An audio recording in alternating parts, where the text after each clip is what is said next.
هەژدە ڕۆژی شەمە کاتژمێر 11:48 ببورن نزیکی 8 موشک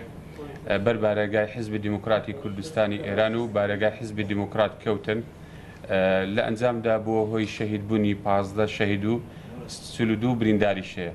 ئێمە وەکو تیمی حکوومەت لە قەزای کۆی ئیدارەی خۆجێی کۆیە کەوتینە خۆمان ئەو کۆمەک و هاوکاریە ئینسانی کە پێویست بوو بیکەین هەم لە بەڕێوەبەراتی تەندروستی نەخۆشخانەی شەهید دکتۆر خالید واروەها ئاسایش پۆلیس دەمە و دەست گەیشتنە شوێنی ڕووداوەکە و تیمەکانی شارەوانی لە شۆفەڵ و مەکائین گەیشتنە شوێنەکە بۆ ئەوی ئەو دار و پەردوەی کە کەوتوبوو بەسەر شەهید و بریندارەکان لا بردێت و شەهید و بریندارەکان ڕزگار بکەین.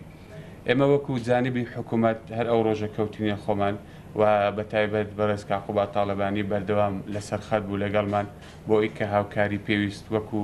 لایەنی ئینسانی ئەوەی کە پێویستە ئێمە بیکەین بۆیان جا ئەوەی کە حکوومەت بەڕاستی کە هاوڵاتی خۆی بێ یا پەناهەندە بێ پێویستە لە حاڵەتی ئەوەدا فریاب بکەوێت و هەوڵ بدات کارە ئینسانیەکی خۆی جێبەجێ بکات. لە لێکۆڵینەوەکانیشمان پۆلیس ئاسایش بەردەوامە لەسەر ئەو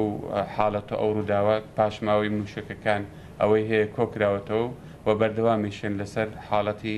لێکۆڵینەوە و تاوتوێکردن. سوپاسێکی ئەگزار زۆر و بێپایانمان بۆ شارەکەی خۆمان بۆ شاری کۆیە دەوروبەری کە بەڕاستی هەڵوێستێکی زۆر ئینسانانە و مەردانیان وان بە فریایان کەوتن ئەوەی کە پێویست بوو هاتنە پێشەوە لە کۆمەک لە هاوکاری لە خوێن بەخشین